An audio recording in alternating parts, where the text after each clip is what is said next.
চিংড়ি মাছের মালাইকারি করবো বলে চিংড়ি মাছগুলোকে কেটে ভালো করে ধুয়ে নিয়ে একটু নুন হলুদ মেখে নিয়েছি। এবার এটা হালকা করে ভেজে নেব। অনেকগুলো চিংড়ি মাছ বলে আমি অল্প অল্প করেই দিচ্ছি, নাহলে সমস্ত চিংড়িগুলো একসঙ্গে দিলে জল কেটে যাবে। মাছগুলো এরকমই হালকা লাল করে ভেজে নেব।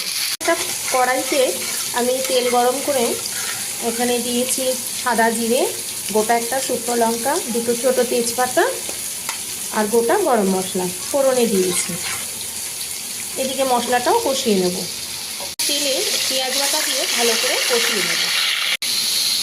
এবার দেবো আদা রসুন বাটা, লবণ, হলুদ, সামান্য একটু লঙ্কার গুঁড়ো দেবো, কারণ সবার শেষে কাঁচা লঙ্কা দেবো। আর দেবো কাশ্মীরি লঙ্কার গুঁড়ো, জিরে গুঁড়ো দিয়ে ভালো করে মশলাটা কষিয়ে নেব। সবার শেষে একটু দই দেবো। মশলাটা কষে গেছে, এবার ভাজা চিংড়ি মাছগুলো দিয়ে ভালো করে একটু কষিয়ে নেব। এবার নারকেলের দুধটা ওপর থেকে দিয়ে দেবো। চামচ সর্ষে পোস্ত বাটা দেব।